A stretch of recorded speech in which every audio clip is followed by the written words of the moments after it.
Hello everyone, ધોરણ 6 વિષય ગણિત, ચેપ્ટર નંબર 11 બીજગણિત. વિદ્યાર્થી મિત્રો, આપણે ચેપ્ટરની શરૂઆત કરતાં પહેલાં એના વિશે થોડી માહિતી લઈશું, થિયરી સમજીશું કે ભાઈ બીજગણિત એટલે શું. તમને માઇન્ડમાં એવો વિચાર આવતો હશે કે બીજગણિત કોને કહે છે. તો સૌપ્રથમ તમને એ જણાવો કે 1 2 3 4 5 મીન્સ કે અંક હોય તો એને અંકગણિત કહે છે. બરાબર, અંકગણિત કોને કહે છે કે જેમાં સંખ્યાનો સમાવેશ થયો હોય તો તેને શું કહે છે? અંકગણિત કહે છે. પરંતુ જ્યારે બીજગણિત છે એ અંકો ઉપરાંત મીન્સ કે અંક તો હોય જ, પરંતુ એની જોડે કોઈ મૂળાક્ષર એટલે કે ABCD છે, XYZ છે જેવા મૂળાક્ષરનો સમાવેશ થાય તો તેને આપણે શું કહે છે? બીજગણિત તરીકે ઓળખીએ છીએ. ખ્યાલ આવી ગયો કે અંકગણિત એટલે કોઈ પણ અંકોનો સમાવેશ થાય, 1 2 3 4 5 6 ગમે તે. બરાબર, તો અંકોનો સમાવેશ થાય તો તેને અંકગણિત કહે છે. અને બીજગણિત એટલે કોઈ પણ અંકો ઉપરાંત તેમાં મૂળાક્ષર એટલે કે ABCD યા તો XYZ એવા કંઈ મૂળાક્ષરનો સમાવેશ થાય છે તો આપણે એને બીજગણિત તરીકે ઓળખીએ છીએ.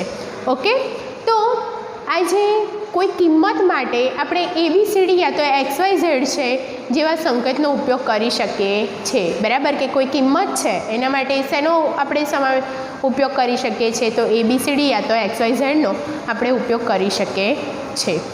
અને કોઈ ચોક્કસ ચલ આપેલો હોય, તમને કોઈ પણ દાખલામાં ચોક્કસ ચલ આપેલો હોય તો તેને આપણે શું કહીએ છીએ?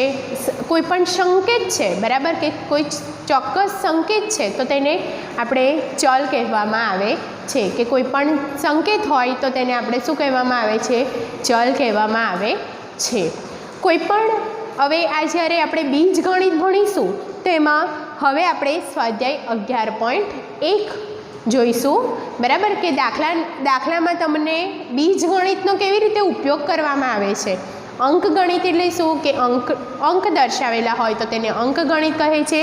બીજગણિત કોને કહે છે? તો બીજગણિત એટલે અંકો ઉપરાંત જે XYZ ABCD મૂળાક્ષરોનો ઉપયોગ થાય છે તો તેને શું કહે છે? આપણે બીજગણિત કહે છે. ઓકે,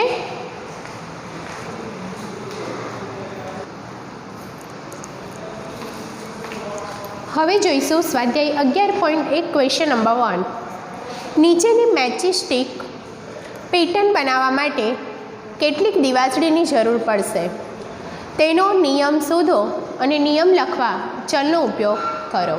તમને લોકોને દિવાસળીની સળી આધારિત આપણે કેવી રીતે બનાવી શકીએ છીએ, એ પેટર્ન બનાવી શકીએ છીએ, એ આપણે એવી રીતનો દાખલો ગણવાનો છે. તો સૌથી પહેલો મૂળાક્ષર આપણને T, તો T આપણે દિવાસળીની સળીથી કેવી રીતે બનાવી શકીએ છીએ એ શોધવાનું કીધું છે. તો સૌથી પહેલાં આપણે જે પણ દિવાસળી લઈશું એને આપણે n ધરીશું. શું ધરીશું? ચલ n ધરીશું. ઓકે, અને એવું કીધું છે કે ચલનો ઉપયોગ કરો એટલે કે આપણે ચલ n ધરીશું. બરાબર, તો સૌથી પહેલાં આપણે એક દિવાસળી લઈએ એટલે n = કેટલા થશે? 1 થશે. એક દિવાસળી લીધી. પછી આપણે 2 દિવાસળી લઈએ. T બનાવવાના છે તો કેટલી દિવાસળી લઈએ? 2. તો n = કેટલા થશે? 2. પછી આપણે 3 દિવાસળી લઈએ. 1 2 3. તો n = કેટલા થશે? 3 થશે. પછી આપણે 4 દિવાસળી લઈએ. 1 2 3 અને 4. ઓકે, 4 દિવાસળી લઈએ તો n = કેટલા થશે? 4. હવે જુઓ, આપણને T મીન્સ કે 4 કેવી રીતે પેટર્ન બનાવીશું? તો જુઓ, આપણે સૌથી પહેલાં એક T બનાવ્યો છે તો લખીશું 1 T. તો તમે જોઈ શકો છો તો n બરાબર કેટલા લીધા છે? 1. એક T બનાવ્યો છે ને એટલે n બરાબર કેટલા? 1. તો એના માટે કેટલી દિવાસળી જોઈશે? તો તમે જોઈ શકો છો કે આ એક આડી અને એક ઊભી એટલે કે મીન્સ 2 દિવાસળી જોઈશે. તો લખવાનું કે T એક બનાવવા માટે, એક T બનાવવા માટે આપણો ચલ કયો છે? T છે. અને એક બનાવવા માટે આપણે જરૂરી દિવાસળી કેટલી જોઈશે? તો T બનાવવા માટે જરૂરી દિવાસળી તો તમે જોઈ શકો છો કે 1 બનાવે છે, પરંતુ કેટલી દિવાસળી? 1 અને 2, બરાબર. કેટલી દિવાસળી જોઈશે? 2 દિવાસળી જોઈશે. માટે એટલે કે 2 ઇન્ટુ શું થશે? n થશે. એટલે કે 2 ગુણ્યા 1 એટલે કે 2. ખ્યાલ આવી ગયો? એવી રીતે આપણે 2 ટી બનાવે છે. કેટલા ટી બનાવે છે? 2 ટી. તો લખીશું 2 T. n is equal to કેટલા? અહીંયા જે લખ્યા હોય એ જ. કેટલા છે? 2 લીધા છે. કેટલા ટી બનાવવાના છે આપણે? 2 ટી બનાવવાના છે. તો બનાવવા માટે જરૂરી દિવાસળી, તો જુઓ કેટલી જોઈશે? તો આ 1, 2, 3 અને 4. કેટલી દિવાસળી જોઈશે? 4. એટલે કે 2 ઇન્ટુ, અહીંયા જુઓ અહીંયા 4 છે, ઓકે. માટે 2 ઇન્ટુ n જ થશે. n બરાબર કેટલા લેવાના આપણે? 2 લેવાના છે. n બરાબર કેટલા લેવાના છે? 2. એટલે 4 મળી જશે. તો જો 2 ગુણ્યા 2 એટલે 4 મળી ગયા. ખ્યાલ આવી ગયો? એવી રીતે આપણે કેટલા ટી બનાવ્યા છે? 3 ટી. માટે n ઇઝ ઇક્વલ ટુ કેટલા હશે? 3 હશે. જેટલા ટી બનાવે એટલે 3. બનાવવા માટે જરૂરી દિવાસળી, તો જો કેટલી દિવાસળી? તો આ 1, 2, 3, 4, 5 અને 6. તો કેટલી દિવાસળી જોઈશે? 6 જોઈશે. એટલે કે 2 ઇન્ટુ n. તો n ઇઝ ઇક્વલ ટુ કેટલા લીધા છે? 3. એટલે 2 તરી 6 થઈ ગયા ને. હવે કેટલી દિવાસળી બનાવવાની છે? 4. કેટલા ટી બનાવવાના છે? 4. તો 4 મીન્સ કે 4 ટી બનાવવા માટે n ઇઝ ઇક્વલ ટુ કેટલા લઈશું? 4 લઈશું. તો લખીશું 4 બનાવવા માટે જરૂરી દિવાસળી, તો તમે જોઈ શકો છો કેટલી છે? 1, 2, 3, 4, 5, 6 અને 7 અને 8 ઇઝ ઇક્વલ ટુ 8. એટલે કે 2 ઇન્ટુ n.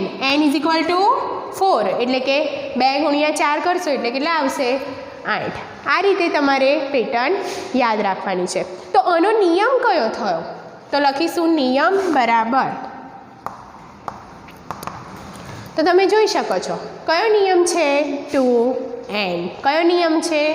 2 ગુણ્યા n કર્યું ને આપણે, એટલે 2n. માટે આનો નિયમ 2n છે. આવી રીતે તમારે યાદ રાખવાનું છે. આગળ આપણે બીજો દાખલો જોઈશું.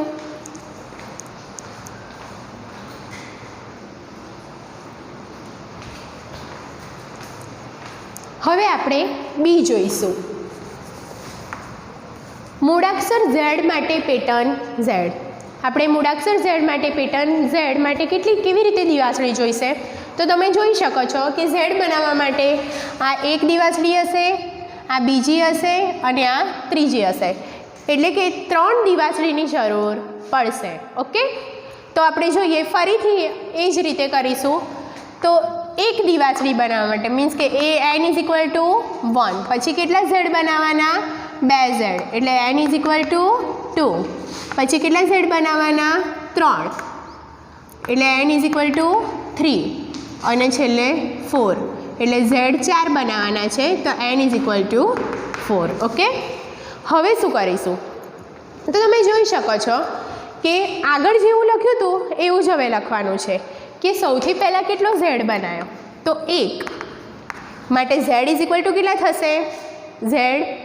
એક z બનાવવા માટે n ઇઝ ઇક્વલ ટુ કેટલા થશે? 1. આપણે એક જ z બનાવ્યું છે ને એટલે 1. પછી શું લખવાનું કે બનાવવા જરૂરી દિવાસળી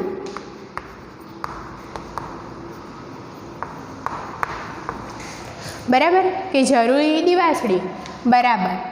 તો તમે જોઈ શકો છો કે આપણને એક z બનાવવો હોય તો આ એક દિવાસળી, આ બીજી દિવાસળી અને આ ત્રીજી દિવાસળી. એટલે કે કેટલી થશે? 3. બરાબર. એક ઝેડ બનાવવો હોય તો કેટલી દિવાસળી જોઈએ આપણાને? 3. એટલે કે 3 ગુણ્યા n, 3 ઇન્ટુ n. ઓકે, આવી રીતે કરવાનું છે. એવી રીતે આપણે કેવી બીજો ઝેડ, કેટલા ઝેડ બનાવ્યા છે? તો 2 ઝેડ. કેટલા ઝેડ? 2 ઝેડ. તો n ઇઝ ઇક્વલ ટુ શું થશે? 2 થશે. બનાવવા જરૂરી દિવાસળી, તો જુઓ એકમાં 3 હતી તો હવે 2, તો આ 1, આ બીજી દિવાસળી 2 અને આ 3, એટલે 3 ને આ 4, 5 અને 6. તો કેટલી દિવાસળીની જરૂર પડશે? 6. એટલે કે 3 ગુણ્યા n. તો 3 ના 3, n ઇઝ ઇક્વલ ટુ કેટલા છે? 2, એટલે 3 દુ કેટલા થશે? 6. તો જો 6 આવી ગઈ ને. એવી રીતે કેટલી દિવાસળી લીધી છે પછી? 3. તો સોરી, કેટલા ઝેડ લીધા છે?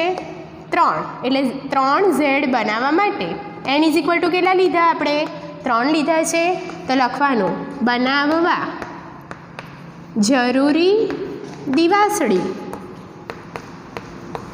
ઇઝ ઇક્વલ ટુ, તો જુઓ 3 બનાવી છે તો આ 1, 2, 3, 4, 5, 6, 7, 8 અને 9. તો કેટલી બનશે? 9. એટલે કે 3 ગુણ્યા n. n બરાબર આપણે કેટલા લીધા છે? 3. તો 3 ગુણ્યા 3 કેટલા થશે? 9. તો જુઓ 9 આવી ગયા ને. એવી રીતે 4 ઝેડ બનાવવા માટે તો n ઇઝ ઇક્વલ ટુ 4 લઈશું. ચલ કયો છે? 4 લઈશું. તો તમે જોઈ શકો છો કે 1, 2, 3, 4, 5, 6, 7, 8, 9, 10, 11 અને 12. તો બનાવવા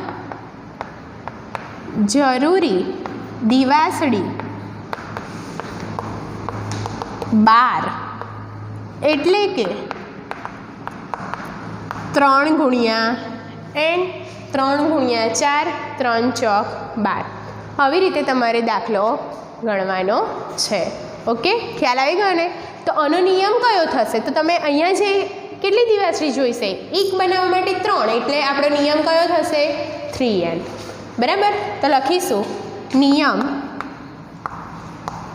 ઇઝ ઇક્વલ ટુ 3n. આ તમારો આન્સર છે. ઓકે,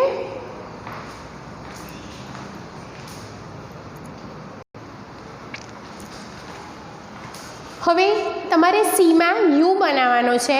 તો તમને ખ્યાલ જ છે કે યુ બનાવવો હોય તો આ પણ કેટલી દિવાસળી જોઈશે? 1, 2 ને 3. મેઇન આપણે જે બી ગણ્યો એવી જ રીતનો હશે. બરાબર. એનો નિયમ પણ 3n થશે. એવી રીતે તમને પછી કીધું છે વી બનાવો તો આ 1 અને 2 દિવાસળી હશે. તો એ આપણો જે પહેલો દાખલો હતો શું ટી બનાવવાવાળો એવો સેમ થશે.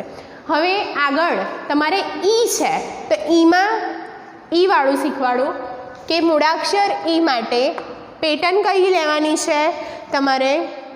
તો મૂળાક્ષર ઈ માટે પેટર્ન ઈ લેવાની છે. તો કેવી રીતે? બરાબર. તમને પેજ નંબર 227 પર આપેલું છે કે મૂળાક્ષર ઈ માટે પેટર્ન ઈ લો. તો ઈ બનાવવા માટે તો જ્યારે એક ઈ બનાવવાનો, પછી એવી જ રીતે સેમ જ દાખલો છે. 2 ઈ બનાવવાના હોય, 3 ઈ બનાવવાના હોય. ઓકે, પછી 4, 1, 2, 3, 4. તો કેવી રીતે થશે? તો સૌથી પહેલાં એક ઈ બનાવવા માટે બધું સેમ જ છે, ખાલી આ એકલું જ બદલવાનું છે. n ઇઝ ઇક્વલ ટુ કેટલા લઈશું? 1 લઈશું. બનાવવા જરૂરી દિવાસળી ખાલી આ એકલું જ બદલાશે. તો કેવી રીતે? તો જો આ 1 દિવાસળી, આ બીજી, આ ત્રીજી, ચોથી અને આ 5મી. તો કેટલી દિવાસળી જોઈશે? 5. એટલે કે શું થશે? 5 ગુણ્યા n. ખ્યાલ આવી ગયો? આટલું જ બદલાશે.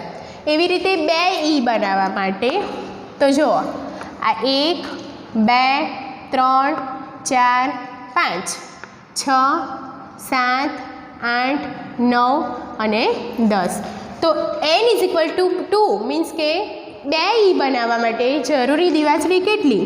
તો 10 એટલે કે 5 ગુણ્યા n, 5 ગુણ્યા 2 એટલે કે 10. એવી રીતે 3 e બનાવવા માટે તો જો અહીંયા 3 છે તો 3 પંચા 15 એવી રીતે બી થઈ શકે. તો કેટલી? 1, 2, 3, 4, 5, 6, 7, 8, 9, 10, 11, 12, 13, 14 અને 15. તો કેટલા થશે? 15. બરાબર, એટલે કે 5 ઇન્ટુ n, 5 ગુણ્યા 3, 5 તરી 15. હવે 4 e બનાવવા માટે તો n ઇઝ ઇક્વલ ટુ કેટલા થશે? 4 તો 5 ચોક 20 થશે. તો ગણી જોઈએ તો 1, 2, 3, 4, 5, 6, 7, 8, 9, 10, 11, 12, 13, 14, 15, 16, 17, 18, 19 અને 20. તો જુઓ 20 એટલે 5 ગુણ્યા n, 5 ચોક 20. તો કેટલા જોઈએ? 5 ગુણ્યા n એટલે કે n ઇઝ ઇક્વલ ટુ 4 છે એટલે 5 ચોક 20. એવી રીતે આપણો નિયમ કયો થયો? તો જે પહેલું હોય એ, એટલે નિયમ કેટલો થશે? 5n. ઓકે, એવી રીતે તમારે આગળ તમને s આપેલો છે. કેટલા આપેલા છે? s આપેલો છે.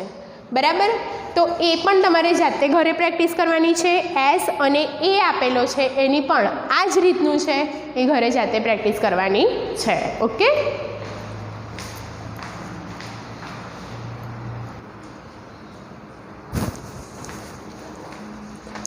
હવે આપણે ક્વેશ્ચન નંબર 2 જોઈશું. આપણે મૂળાક્ષર L, C અને Fની પેટર્ન માટેનો નિયમ જાણીએ છીએ. પ્રશ્ન નંબર 1માં આપેલા મૂળાક્ષરો ઉપર આપેલમાં કયા મૂળાક્ષરો Lના જેવો નિયમ આપે છે? આવું કેમ બન્યું? તો આપણાને સૌથી પહેલાં L, C અને Fનો નિયમ કરીશું. બરાબર, નિયમ શોધીશું કે અક્ષર L માટે જરૂરી દિવાસળી કેટલી જોઈશે અને એનો કયો નિયમ આવશે. પછી બીજું છે C, તો અક્ષર C માટે જરૂરી દિવાસળી કેટલી જોઈશે અને એના માટે કયો નિયમ આવશે. અને F માટે કેટલી દિવાસળી જોઈશે અને એનો કયો નિયમ આવશે એ જોઈશું. ઓકે, તો સૌથી પહેલાં લખીશું અક્ષર L માટે.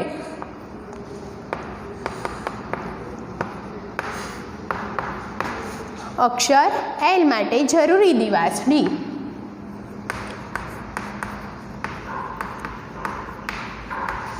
તો જો L અક્ષર તો આ 1 અને આ 2 માટે જરૂરી દિવાસળી કેટલી હશે? 2 હશે. તો લખીશું 2 માટે નિયમ કયો આવશે? 2n. 2 તો આવશે, ચલ મૂકવો પડશે એટલે 2n. એવી રીતે સેકન્ડ છે C, તો અક્ષર C માટે જરૂરી દિવાસળી તો જુઓ C માટે તો આ 1, 2 અને 3 કેટલી દિવાસળી જોઈશે?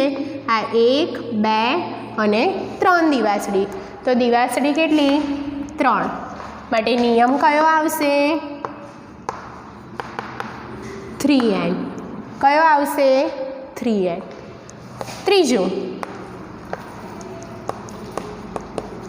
અક્ષર F માટે જરૂરી દિવાસળી તો તમે જોઈ શકો છો આ F બનાવો છે તો આ 1, 2 અને 3 અને આ 4. બરાબર, 1, 2, 3 અને 4. તો કેટલી દિવાસળી જોઈશે? 4 માટે નિયમ કયો આવશે? 4n. કયો આવશે? 4n. તો આપણને આ તો મળી જ ગયું. પછી શું કીધું છે? મૂળાક્ષરો ઉપરના કયા મૂળાક્ષરોને મેચ થાય છે. મીન્સ કે પ્રશ્ન નંબર 1માં આપણે જોયું છે તો 2 દિવાસળી શેમાં હતી? તો તમે જોઈ શકો છો કે એમાં ટી હતો. બરાબર, એમાં શું હતો? ટી. તો કેટલી દિવાસળી જોઈશે? એમાં ટીમાં 2 દિવાસળી. માટે પ્રશ્ન નંબર 1માં કયા કયા મૂળાક્ષરો મેચ થતા હતા? ટી અને વી. બરાબર, પહેલો નિયમ શેમાં થતો હતો? ટી. અને વી. જો 2 દિવાસળી છે. ઓકે, જે અક્ષર એલમાં પણ છે લખીશું, જે અક્ષર એલમાં પણ છે. ઓકે, પછી એટલે કે આ સરખાપણું છે કે કયો નિયમ લાગુ પડે છે? 2n. માટે આ નિયમ 2n લાગુ પડે છે. ઓકે, ખ્યાલ આવી ગયો? આવી રીતે તમારે નિયમ યાદ રાખવાના છે. એકદમ ઇઝી છે, બરાબર? સમજશો તો એકદમ ઇઝી છે.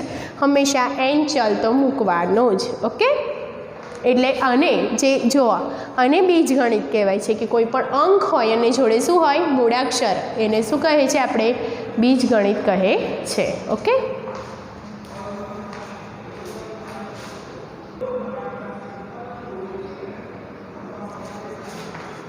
હવે આપણે દાખલા નંબર 3 જોઈશું. સૈન્યના તાલીમાર્થીઓ પરેડમાં કૂચ કરે છે. દરેક હરમાં 5 તાલીમાર્થીઓ છે. આપણે સૈન્યના તાલીમાર્થીઓની સંખ્યા અને હાર માટે કયો નિયમ થશે? અને હારને આપણે n તરીકે દર્શાવવાની છે. તો જોઈએ, સૌથી પહેલાં એક તાલીમાર્થીનું એક જૂથ હશે. એમાં કુલ કેટલા તાલીમાર્થીઓ હશે? 5 તાલીમાર્થીઓ. કેટલા હશે? 5. તો 1 2 3 4 અને 5. n = 1 એક જૂથમાં. એવી રીતે બીજું જૂથ હશે, એમાં પણ 1 2 3 4 અને 5 મીન 2 જૂથ હશે, બરાબર? 1 2 3 4 અને 5. n = 2. એવી રીતે 3 લઈએ, બરાબર? 3 જૂથ લઈએ, પણ એક જૂથમાં કેટલા? 1 2 3 4 અને 5. બીજા જૂથમાં પણ 1 2 3 4 અને 5. ત્રીજામાં પણ 1 2 3 4 અને 5. n = 3 લઈએ. હવે શું કીધું છે કે આપણે હરની સંખ્યાને શું લીધી છે? n લીધી છે. તો લખી કાઢીશું કે હરની સંખ્યા કેટલી છે? 3 છે. માટે હરની સંખ્યા n કેટલી લીધી છે? હરની સંખ્યાને આપણે શું લીધું છે? સોરી, હરની સંખ્યાને n. તાલીમાર્થીઓ કેટલા છે? તો દરેક હારમાં તાલીમાર્થીઓની સંખ્યા 5 છે. તો લખીશું કે દરેક હારમાં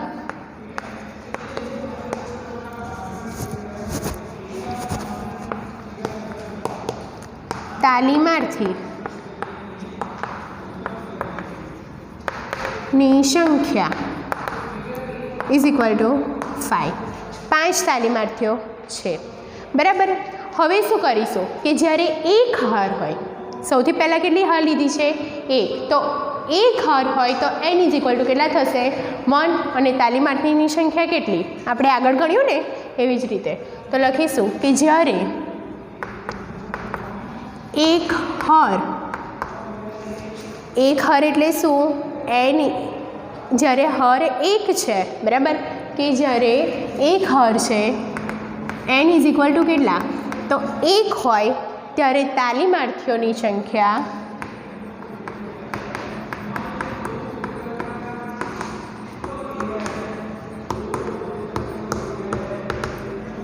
કેટલી છે? તો તમે જોઈ શકો છો, એકમાં 1 2 3 4 અને 5 છે. તો સંખ્યા કેટલી થશે? 5 = 5. એટલે શું થશે? 5 × n થશે.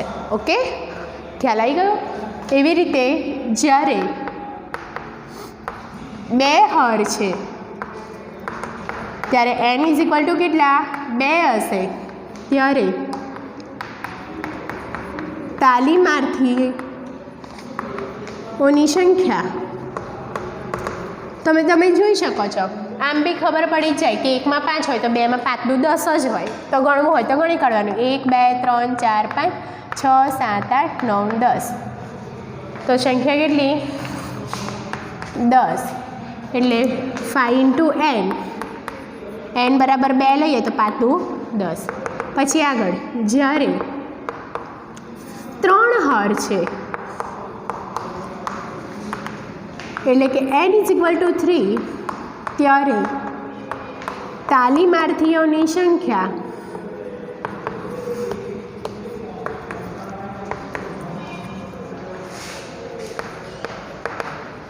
કેટલી થશે? 3 છે ને 1માં 5 છે, 5 તારી 15, પણ ગણવું હોય તો ગણી કાઢવાનું. 1 2 3 4 5 6 7 8 9 10 11 12 13 14 ને 15. તો કેટલી થશે? 15. એટલે કે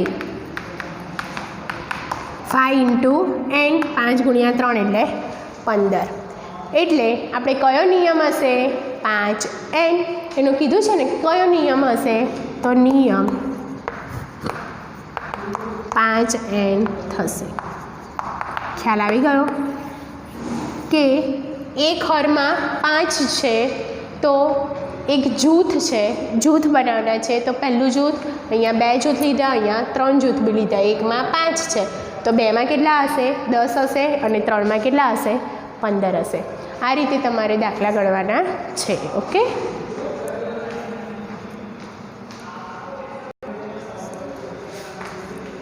આ રીતના જે દાખલા છે એ તમારે નોટબુક તથા સ્વાધ્યાયપોથીમાં ઘરે પ્રેક્ટિસ કરવાની છે. અને આપણે જોવાનું છે કે હંમેશા બીજગણિત એટલે કોઈ પણ અંકની જોડે કોઈ મૂળાક્ષર હોય, બરાબર, તો તેને આપણે બીજગણિત તરીકે ઓળખીએ છીએ, અને હંમેશા ચલ લખવો જરૂરી છે. એટલે આમાં આ રીતના દાખલા ગણેલા છે જે નોટબુક અને સ્વાધ્યાયપોથીમાં પ્રેક્ટિસ કરવાની છે. Okay, thank you all of you.